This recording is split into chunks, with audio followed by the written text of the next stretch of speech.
Hi, Nice to meet you Stephanie. too. Do you like to be called Dr. Stephanie? No, you can call me Stephanie. I feel like we But should never call forget you it. doctor. Yeah, never forget it, Dr. Stephanie. Yes, for sure. Well, I'm a clinical psychologist. It's a little bit different, but Still doctor. Still a doctor. this short though, I was gonna say this short is a psychological thriller, so we're actually matched very well. And Annie, Mm. thanks for joining. I know it's a bit of a tight crunch at Tribeca. I wish I was in New York with you guys, but Thank you so uh, much for having us and for the very kind write-up that you put on your Instagram. It just means a lot to us that you watched it, that you see something in it. So thank you so much for making the time to talk to us today. absolutely. It was chilling. I was like, "Oh God, I hope I never have that kind of a coach." I mean, I'm not an athlete, a professional athlete. So, I mean, the film was, about a rowing athletes and how difficult it is for them to meet coaches' expectations and perform at a high level. Where did the concept of this film come from? Yeah, so, I was a competitive athlete when I was younger. Not a rower, but an athlete. And maybe it was too close to do my actual sport, so I chose rowing instead. But I think like when I look back on my time as an athlete, it was just such a big part of my life at that time, like I think about how badly I wanted to be great at that thing. And I feel the relationship between being a woman specifically and being a woman in sports is very complicated. And I remember wanting to be great so badly. And it was like I would do anything that those coaches told me to do, right? Like, you're going to eat this, you're going to weigh this much, you're going to train this way, this often. And when you look back on it when you're older, you're like, oh, wow, like I really think that my desire to be, really good at this thing was tied to obedience. And I think like that was used as a tool to control me. And like, I think it's really complicated when, abusive people have the opportunity to do that kind of thing. And it's also especially complicated when you're, an Asian woman and you have like live against the stereotypes of, obedience or deference.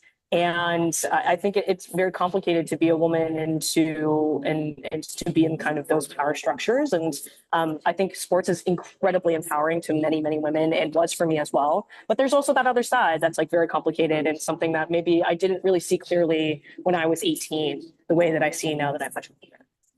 So just really Absolutely. wanted to find a way to talk about that and to acknowledge that part of what it means to be a female athlete.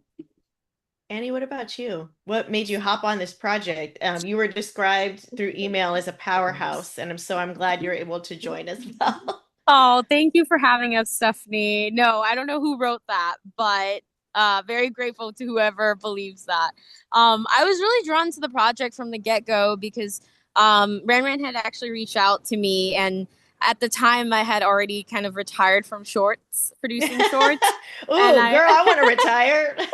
well, from producing shorts, and I was about to make my first feature. And so, in meeting with Ran, I had shared that, but she had shared her vision with me and the script. And as an ex varsity tennis captain, I was also very, drawn to the story in the same way that you did, really, Steph, because it's really a story about, especially at like the age that we were at, being in these kinds of school sports and then being in these like really highly competitive situations with like the only adult really in that space, which is our coach. I think those times in our lives can be very like impressionable.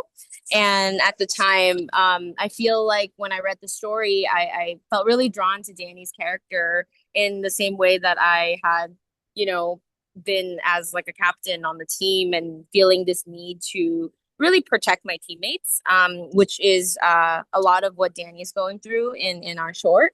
And so, on top of the story, Ran is a director I've never gotten an opportunity to work with before. And I always really, try to find an opportunity to work with more, up and coming, especially like Asian female directors. And since there's so few and far in between. And so really grateful for the opportunity that this story really connected us and brought us together, and getting to work with her and just seeing how talented and incredible she is.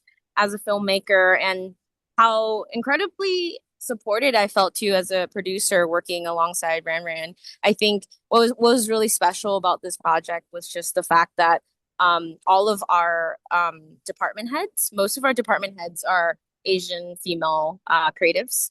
And so we're really proud of that. Yeah, yeah. And as well as a lot of our cast members as well. And so I think that was really special.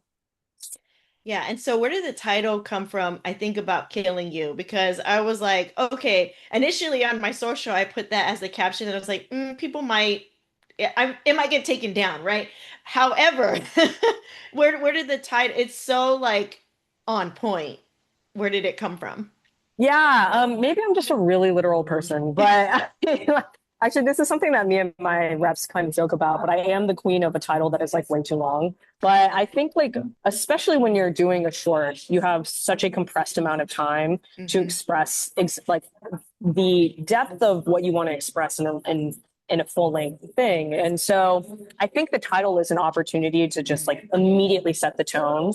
And like I think like with a longer piece of work like a feature, you can hold things back. You have the time to surprise. You have the time to kind of like let the audience discover. But with the short, it's like I want you to understand exactly what we're doing as soon as we're here. So here's your primer. I think about killing you, and I hope that like drops you in, and you immediately know and like are ready to experience the thing that we're, trying to bring to you. And it's I think it also I think immediately kind of like brings the viewer in. It's like, oh, me, you want to kill me? It's like, but really, right? Like, we're the viewer is Dani. And like we through the course of this thing understand and learn why she feels this way. And we hope that by the end of it, you also feel a little bit like, oh, I want to kill you too. I think about killing you too, I think coach. it You know what happens I mean? earlier on than the end. So. And so I think in many ways it's like let's set the tone and like let's bring the audience in and let them be part of this like right from the jump. So you know exactly what it is from the very beginning. There's nothing wrong with being literal. I wanted to, Yes. really important part was the female coach. So complex, right? She was saying that, if a male coach said the same things, did the same things, like it would be viewed in a very different way. And the interesting part is I was working out and using a rowing machine even before I even saw the film. And my daughter was doing it. She's trying to prep for like volleyball tryouts. Know zero about volleyball, so we're starting from scratch. I'm like, okay, let's do this to build your arm strength. And I was like, this is how you do it.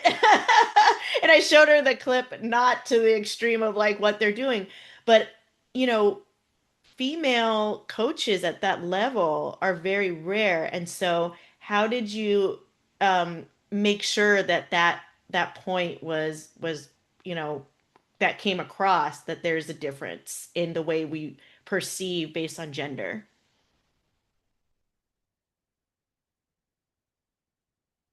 And actually has a lot of parallels to sporting in very interesting ways. But like I've been really lucky to have a lot of like really great female bosses and who like advocated for me and helped me come up. And I've also had female bosses who were used to being the only woman in the room when they came up and who like fought for where they were. And I think ended up like, passing on some of that trauma to me when I was coming up in this industry because they just didn't know anything else. And I hope that like when you watch the coach, you feel some amount of sympathy for her because at some point she was just like the girls that she's now coaching, right? And she's doing to them the only thing she knows because it was what was done to her. And I think like the really complicated piece is that when you hear her say that monologue, a part of you is like, honestly, you're right because I know what it's like to be a woman and to be treated differently, to have a different standard. And you're like, and so it's very difficult because you can see how her feelings and her behaviors and the way that she's treating these girls is wrong. But you also understand like how it's unfair to her too. And I think that's like the really, really complicated part of like having someone who's supposed to understand you more than anyone is supposed to understand exactly what you're going through. And it just makes it all the more painful because they should be the ones who are in your corner. They should be the ones advocating for you. And so I just think, honestly, the original script, it was a male coach, like the very, very first iteration. And I was just like, this is actually just like not true to what I feel is like the complicated part about being women in community with other women. And like, and ultimately it's like about Dani deciding to stand up for herself and for her peers and doing something that I think a character like the coach could have used another girl on her team standing up for her, right? Like I think coach needed a Dani on her team. And so you hope in watching this that like, whatever that cycle of abuse is, that like there is another generation of people who in supporting each other can like change what that looks like. In understanding and having some sympathy for the people that came. So, Annie, one of the things too is breaking, Ran talked about breaking the cycle. What can young women do in this situation? I mean, obviously there's going to be thoughts. And what can folks do and take away from this to be able to advocate for themselves and still perform at this high level? Yeah, I think that's a really great question because I feel like, especially the group of women that we portrayed in the story, they're at an age where they're not yet fully adults yet, and they're at an age where they're kind of um, getting a sense of the world and getting a sense of how the real world kind of is through the treatment of the treatment that they have from their coach. And so it's really interesting because Ran talked a little bit about this at the Q&A after our screening. And it's this idea of what our film kind of hopes to achieve in getting more audiences to see it, in showcasing these really nuanced experiences of these kind of like when you're being put in a situation where you're not really being treated well, but at the same time not fully realizing it, and in a situation where you also want to excel and achieve, and you hope that the person who's coaching you and who's guiding you is also wanting that same thing for you. So it's a little bit kind of complicated in that way because you're like, well, that person wants the best for me. So, isn't their treatment of me okay? Um, and it's a very interesting experience because you kind of get to see that through the lens of Dani as well as her teammates in our story. And what Ran kind of spoke about in the Q&A was, there's really no one statement that we're really trying to make with this film. Instead, in showcasing these very complicated, nuanced experiences, we hope that those people in these similar experiences can kind of get a sense of how their experiences are being portrayed on the screen and in a way help themselves better understand to what they themselves are going through. And so in a way we hope that people watching this feel seen through our story and through kind of this narrative that we're taking them through. And so yeah, I think that this is we want people, anyone who has ever been told to be grateful for something that did not feel good and did not feel right. I hope they feel acknowledged and seen by this film. I see them and this film sees them. And it's very complicated. And so, yeah, it's just everything that Anne said. Well, being Asian American women in this industry and also in society, how do you think that we can continue to advocate for ourselves on, even a societal level? I know I'm getting like very, very deep here, but, we are at very interesting times in society. And so, how can we continue to elevate and encourage folks to stand out? And it's not always comfortable. Yeah, I mean, I think no one goes it alone, right? And like, I think this is a very silly example, but like, it's way easier for me to like tell the waitress that my friend needs ketchup than to tell her that I need ketchup. You know what I mean? And it's like, it's really hard to advocate for yourself. But like, ultimately, the message at the end of the day is that, like, that is what it means to be a woman in community with other people. It's complicated and there are these gender dynamics and there's a lot of women who are pitted against each other. But at the end of the day, like, we stand together or we stand alone. And ultimately, like, this is why we chose rowing, right? It's the complicated thing of like, you have to be in this boat 100% in sync with these girls if you want to win, but you're also competing with the very same girls for your seat in the boat and acknowledging that, like, yeah, like these are the circumstances that we live in, but like without each other, like we're going nowhere. And so if like, and this is at the end of the day, it's like Dani doesn't do this for her, right? She does this because she sees what it does to Lana. She sees what it does to Charlotte, and she's like, I can't, that's not something that I'm okay with. And so if you can't speak for yourself, you have to be able to speak for other people. And if it's scary to speak for yourself, speak for other people. And you can only hope that those people, in acknowledgement of your effort to help them, will speak for you as well. And I hope that people really feel that the only way that we can do this is if we're doing it to protect each other. So, how did you both take care of your mental health as you were filming this? Because I imagine it's hard to detach, speaking from experience, from some of these stories and also like creating this psychological tension. I mean, it was really tough making this, especially because we wanted to portray the story in the most accurate way possible. So we enlisted a lot of help from we work with the Long Beach like Rowing Association, and we got this opportunity to film right where the Olympics will be hosted. Yeah, at the Pete Archer Rowing Center. So we were surrounded by these excellent athletes, and we, our actors were also trained by those who have rowed in the past. And so kind of like you said, Steph, like there's this inherent need for us, especially as Asian American women, to excel and kind of be the model minority. So it was really hard, especially because it was our first time, Ray Ray and I, working together. Um, but from my experience, how we took care of one another and kind of helped protect our own mental health in a way. There was this really great message that was written at the Long Beach Rowing Association, the location where we shot. And I think it said, be nice and make sure to have fun today. And I thought that was such a great message to kind of encompass how our production felt, because as intense and as, crazy as our storyline is, and especially the narrative that we're hoping to portray through it, it can be really tough to, go through that while also trying to go through all the production logistics that were happening while we were filming. And so really the thing that we tried to keep in mind was just, to enjoy the time that we spent together making art. Yeah, I think I'm not the type of director that believes the tone of the film has to be the same as the tone of the set, right? Like I think like, like it really is about fostering like a positive, lighthearted, environment so that when it's time to call action, that people can like drop into that thing and feel safe and comfortable doing that, right? And like my number one priority when we're on set is actually not to get the shot.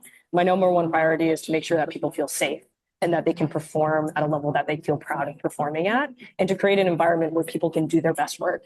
And so it would have been so disastrous if the set felt the way that the film felt. And so I'm very happy to say that like I think we actually genuinely had a lot of fun, and we had like all of these amazing young women, powerful athletes on set. And it's like, what are we going to do but like have a good time? You know what I mean? And so I think if the film is any good, it's because everyone who worked on it felt safe and knew that when we were cutting, that we were cutting, right? And like that, we're not bringing that energy when we're not shooting. And so, I think at the end of the day, it's just like, this is our family for these 2 days. And so like, let's show up for each other and have each other's backs. And I hope you feel that. And the example is set from the top. So Ren did a great job leading our team. So, final marketing, minutes. Why should folks watch this film? And, how can we continue to promote it? Yeah, I mean, I think this is a film, even though it's about women, I do think that anyone who has ever been an athlete will enjoy this film, understand this film. I think anyone who loves a thriller, loves to be shocked, loves to be on the edge of their seat, whether or not they've ever been an athlete, will love this. And I think you know, it's 14 minutes of your time. And I think it will really surprise you. And it's very much like a Whiplash meets Promising Young Woman. There's a larger idea here. And so if you like this, there's more. But, support women, support female sports, support genre. And, that film does all of that. And it's nothing you've ever seen before. Well, soundbite. yeah, thank you both for being on the show today. Appreciate it. Thank you Thank you for so much making for such a having us, great Stephanie. podcast for, our community. This is incredible. We Thank appreciate you. you. All right, well, I'll let Kylie take over.